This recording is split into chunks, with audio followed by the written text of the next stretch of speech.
अगर मैं आपसे ओनली 2 दिन का फास्ट रखने की बोलूं तो आपकी हालत टाइट हो जाएगी, और मैं बोलूं कि आपको 2 दिन ओनली नमक और पानी पे जिंदा रहना है तो आप सच में चक्कर खा के गिर जाएंगे। लेकिन लद्दाख में अभी सोनम वांगचुक ने अपना फास्ट 21 दिन का फास्ट ओवर किया है और वह 21 दिन तक ओनली नमक और पानी पे जिंदा थे। अगर आप जरा भी न्यूज फॉलो करते हैं तो आपको पता चल ही चुका होगा कि लद्दाख में अभी भारी प्रोटेस्ट हो रहे हैं। लगभग लद्दाख की 10% पॉपुलेशन इस प्रोटेस्ट में पार्टिसिपेट कर रही है। आर्टिकल 370, 35A एंड 6 शेड्यूल फिर से चर्चा में आ चुके हैं। तो आज इस वीडियो में हम बात करेंगे लद्दाख प्रोटेस्ट के बारे में और उनकी डिमांड्स क्या है और गवर्नमेंट का स्टांस अब तक इस प्रोटेस्ट को लेकर क्या रहा है। अगर आप लद्दाख के बारे में थोड़ा कुछ भी जानना चाहते हैं तो ये वीडियो आपके लिए इंपॉर्टेंट होने वाला है, तो वीडियो को एंड तक जरूर देखिए। इसमें हम बहुत सारी बातें करने वाले हैं लद्दाख और सोनम वांगचुक के बारे में। तो चलिए इसी नोट के साथ वीडियो को शुरू करते हैं। Today, on the 6th of March, I will be sitting on fast unto death. मैं बहुत से लोगों के साथ अनशन पर हूँ। Sitting on my 12th day of climate fast today. Today is the beginning of my 21st day of climate fast.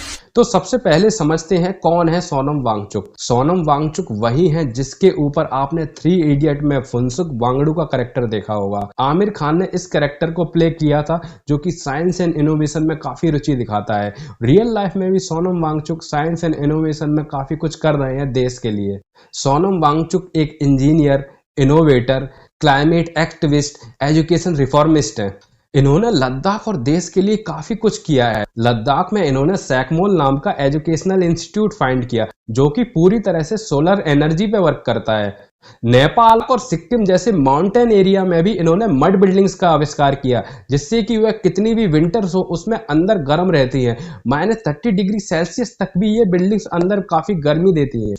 इन्होंने आइस स्तूपा टेक्निक का भी आविष्कार किया, जिसमें आर्टिफिशियल ग्लेशियर बनाए जाते हैं और विंटर्स में ग्लेशियर के थ्रू वाटर को सेव किया जाता है, जिससे लद्दाख के फार्मर्स की वाटर नीड को भी पूरा किया जाता है। इसके अलावा इन्होंने इंडियन आर्मी के साथ मिलकर सोलर हीटेड टेंट्स का भी आविष्कार किया, जिससे इंडियन आर्मी को भी काफी मदद मिली है। 2020 के गलवान वैली क्लैश के बाद सोनम वांगचुक ने बायकॉट चाइनीज प्रोडक्ट का भी प्रमोशन किया, जिसका सपोर्ट पूरे इंडिया ने दिया और काफी सारे चाइनीज प्रोडक्ट्स को सोनम वांगचुक के कहने पर ही हमने बाइकआउट किया था। सोनम वांगचुक के educational reforms and science and innovation में योगदान देने से इन्हें बहुत सारे अवार्ड से भी नवाजा गया है। इनमें से कुछ अवार्ड ये हैं। ओवरऑल सोनम वांगचुक कोई ऐसे वैसे छोटे व्यक्तित्व के व्यक्ति नहीं है। इनका प्रोटेस्ट हम यूं ही इग्नोर नहीं कर सकते। अगर सोनम वांगचुक प्रोटेस्ट पर बैठे हैं तो कुछ तो बात होगी इस प्रोटेस्ट में। ऐसी क्या वजह हो सकती है जिससे इस चिलचिलाती धूप में इन लोगों को प्रोटेस्ट पे बैठना पड़ा। अभी कुछ साल पहले 2019 में ही तो आर्टिकल 370 हटा था, जिसका welcome Jammu and Kashmir and Ladakh ने भी खुल के किया था। तो फिर ऐसा क्या हो गया कि लद्दाख को फिर से प्रोटेस्ट पे बैठना पड़ा। मेनली लद्दाखियों की सोनम वांगचुक की 4 डिमांड्स है, जिसमें से नंबर 1 पे है लद्दाख में 6 शेड्यूल अप्लाई किया जाए। दूसरे नंबर पर आती है लद्दाख को फुल स्टेटहुड दिया जाए। तीसरे नंबर पर आती है लद्दाख को फुल लेजिस्लेटिव असेंबली दी जाए। और चौथे नंबर पर लद्दाखियों की डिमांड है कि उन्हें public service commission and SSC दी जाए, जिससे कि उन्हें जॉब्स मिल पाए। तो चलिए एक एक करके इनकी डिमांड्स को समझते हैं। अगर 6 शेड्यूल की बात करी जाए तो नॉर्थ ईस्ट के 4 राज्यों में ऑलरेडी 6 शेड्यूल अप्लाईज है, जिसमें से असम, त्रिपुरा, मेघालय, मिजोरम है। असम, त्रिपुरा, मेघालय और मिजोरम के टोटल 10 एरियाज में 6 शेड्यूल अप्लाइड है। 6 शेड्यूल किसी भी लार्ज एरिया पे अप्लाई नहीं किया जाता है, बल्कि 6 शेड्यूल को डिस्ट्रिक्ट लेवल पे अप्लाई किया जाता है, जिससे वहां के ऑटोनोमस ट्राइबल लोगों को प्रोटेक्शन मिल पाए। आज भी लद्दाख की मैक्सिमम पॉपुलेशन ST है, इन्हें काफी प्रोटेक्शन की जरूरत है। लद्दाख का जो एरिया है वो काफी इकोलॉजिकल सेंसिटिव एरिया है। वहां की जो बायोडाइवर्सिटी है वो काफी अलग है, जिसे कि प्रोटेक्शन की जरूरत है। लद्दाख अपने स्नो लेपर्ड की वजह से फेमस है, जो कि ऑलरेडी एक्सटिंक्ट होने की कगार पे है। अगर 6 शेड्यूल लद्दाख में अप्लाई होता है तो वहां के जो भी इकोलॉजिकल जोन्स हैं, वहां की जो भी ट्राइब्स हैं, उन सबको प्रोटेक्शन मिलेगा। कोई भी बिजनेसमैन अपनी इंडस्ट्री यूं ही जाके नहीं खोल सकता है। वहां के पेड़, वहां की नदियां, वहां की मिट्टी, पहाड़, सब पे लद्दाखियों के ही राइट होंगे और वह अपने हिसाब से इन चीजों को प्रोटेक्ट करे, जो कि इन्वायरमेंट और हमारी बायोडाइवर्सिटी के लिए काफी इंपॉर्टेंट है। अगर लद्दाख में 6th शेड्यूल वापस नहीं लाया जाता है तो वहां पर इंडस्ट्रियलाइजेशन रैपिडली ग्रो करेगा, जिससे हम काफी सारे क्लाइमेट डिजास्टरों को होते हुए देखेंगे। ये ना केवल लद्दाख के लिए बल्कि पूरे इंडिया के लिए डेंजरस साबित हो सकता है। तो लद्दाखियों का यह प्रोटेस्ट ओनली ना केवल लद्दाख के लिए बेनिफिशियल है बल्कि पूरे इंडिया पर भी इसका प्रभाव हमें देखने को मिलेगा। जब 2019 में आर्टिकल 370 और 35A को हटाया गया तब लद्दाख और जम्मू एंड कश्मीर को 2 यूनियन टेरिटरीज में डिवाइड कर दिया गया। स्टार्टिंग में तो इसे देख के लग रहा था कि ये काफी अच्छा डिसीजन है, लेकिन यह decision only Jammu and Kashmir के लिए ही अच्छा रहा, लद्दाख को इससे ज्यादा कुछ नहीं मिला। अगर बात करी जाए जम्मू एंड कश्मीर की तो जम्मू एंड कश्मीर को एक लेजिस्लेटिव असेंबली मिली जिसके थ्रू वहां पर जो चीफ मिनिस्टर होगा वहीं के लोकल लोगों द्वारा इलेक्ट किया जाएगा और जो भी सारे लोकल मुद्दे होंगे उन पर सारा कंट्रोल वहीं के लोकल लोगों वहां के लोकल लीडर्स का होगा और जो बड़े बड़े मुद्दे होंगे उन पे कंट्रोल सेंट्रल गवर्नमेंट का होगा। लेकिन लद्दाख के जितने भी मुद्दे हैं उन पे सारा कंट्रोल सेंट्रल गवर्नमेंट का होगा। जितने भी नियम्स हैं, जितने भी कानून बनाए जाएंगे वो डायरेक्ट सेंट्रल गवर्नमेंट ही बनाएगी। इसमें लद्दाखियों का कोई भी हस्तक्षेप नहीं होगा। इसीलिए लद्दाखियों की डिमांड है कि उन्हें फुल फ्लेजेड स्टेट घोषित किया जाए जिससे कि वे अपने सारे डिसीजन खुद ले पाए, अपने सारे लोकल लीडर्स को खुद इलेक्ट कर पाए। अभी लद्दाख में ओनली ब्यूरोक्रेट्स का राज होगा। जो भी अधिकारी सेंट्रल चुन के भेजेगी वही अधिकारी लद्दाख पर राज करेंगे और वही सारे रूल्स एंड रेगुलेशन बनाएंगे। सोच के देखिए, कोई अधिकारी बिहार, छत्तीसगढ़ या पंजाब से लद्दाख में अपॉइंट हो जाता है तो उसके डिसीजंस का क्या प्रभाव पड़ेगा लद्दाखियों पे। वो वहां के लोगों को नहीं जानता होगा, वहां के लैंग्वेजेस को नहीं पहचानता होगा और उसे एक सैलरी मिल रही होगी, उसका कोई भी पर्सनल इंटरेस्ट नहीं होगा लद्दाख की डेवलपमेंट में। लेकिन लद्दाख के लोकल लीडर्स अगर इलेक्ट होते हैं तो वहीं का पर्सन होगा और वहीं उसकी सारी लायबिलिटी होगी इस रीजन को डेवलप करने में। अदरवाइज उसे दोबारा से हटा दिया जाएगा और नए लीडर को इलेक्ट कर सकते हैं वो लोग। इसीलिए लद्दाख की डिमांड कर रहे हैं फुल फ्लेजेड स्टेटहुड की और लेजिस्लेटिव असेंबली की। करंटली लद्दाख की तरफ से लोकसभा में ओनली एक सांसद है जो कि कम से कम 2 होने चाहिए।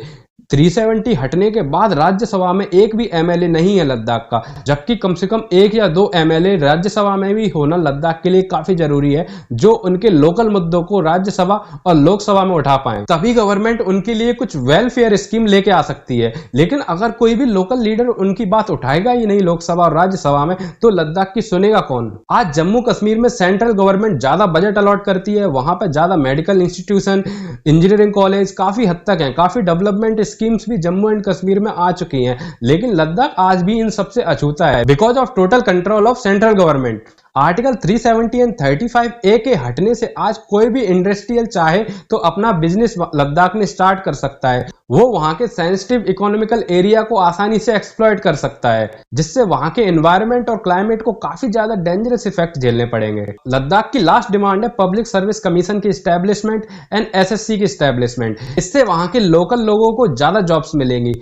आज और स्टेट्स में एग्जाम्स होते हैं, वैसे ही लद्दाख डिमांड कर रहा है कि यहाँ भी पब्लिक सर्विस कमीशन हो जिससे कि लद्दाख के लोग ब्यूरोक्रेट्स बन पाए और साथ ही SSC की एस्टेब्लिश के बाद वहां की क्लर्क लेवल की जॉब और लोअर लेवल की जॉब में भी लद्दाखियों के एक योगदान होगा और वहां के लोगों को भी जॉब्स मिल पाएंगी। जैसे कि अदर स्टेट्स में भी हम देख सकते हैं MP PSC, बिहार PSC, जितने भी पब्लिक सर्विस एग्जामिनेशंस और स्टेट्स में हैं, वैसे ही लद्दाख की डिमांड भी है कि हमारे लोगों को भी जॉब्स में पार्टिसिपेशन मिले और यहाँ के भी लोग बेरोजगारी की इस मार से बचें। तो ये तो थी कुछ लद्दाखी और सोनम वांगचुक की डिमांड्स। 4 मार्च को माननीय अमित शाह के साथ लद्दाख के रिप्रेजेंटेटिव्स के साथ जो मीटिंग हुई उसके कुछ परिणाम नहीं निकले। इसी की वजह से सोनम वांगचुक को 21 दिन की भूख हड़ताल पर बैठना पड़ा। लेकिन इसका नतीजा क्या निकला?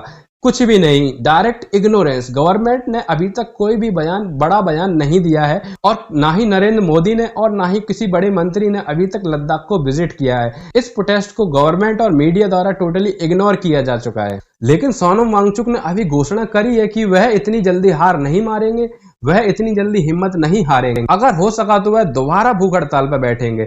अभी उनका प्रोटेस्ट तो खत्म हो गया है, लेकिन वहां की महिलाएं 10 दिन के हंगर स्ट्राइक पर दोबारा से बैठेंगे, वहां के यूथ भी प्रोटेस्ट करेंगे और सोनम वांगचुक ने जेल भरो आंदोलन की भी घोषणा कर दी है। अगर उनकी बात लद्दाख में बैठे बैठे नहीं सुनी गई तो लद्दाख के हजारों लोग दिल्ली में आपको आते हुए दिख सकते हैं। तो मेरा इस वीडियो को बनाने का मकसद यही था दोस्तों कि मेरा ये छोटा सा कंट्रीब्यूशन हो लद्दाख के लोगों के लिए। भले ही ये वीडियो ओनली 100-200 लोगों तक पहुंचे, मेरे लिए इतना काफी है। अगर आप चाहें तो इस वीडियो को किसी के साथ शेयर कर सकते हैं जिससे कि लद्दाखियों की आवाज कुछ लोगों तक और पहुंच जाए। काफी सारे यूट्यूबर्स ने ऑलरेडी इस टॉपिक के बारे में वीडियो बना दिए हैं, फिर भी मैंने सोचा कि 100-50 लोगों तक अगर ये बात और पहुंचती है तो मेरा एक रिस्पॉन्सिबिलिटी पूरी होगी। तो इसी के साथ इस डिस्कशन को कंप्लीट करते हैं। अगर आपको ये इंफॉर्मेशन थोड़ी बहुत भी अच्छी लगी हुई हो, अगर ये मेरे एफर्ट्स, ये वीडियो आपको थोड़ा बहुत भी अच्छा लगा है तो प्लीज सब्सक्राइब करें मेरे चैनल को, जिससे मुझे मोटिवेशन मिलेगी, जिससे मुझे ऐसे ही इंपॉर्टेंट वीडियो बनाने का साहस मिलेगा। तो प्लीज सब्सक्राइब करें मेरे चैनल को। मिलते हैं नेक्स्ट वीडियो में, तब तक के लिए बाय बाय।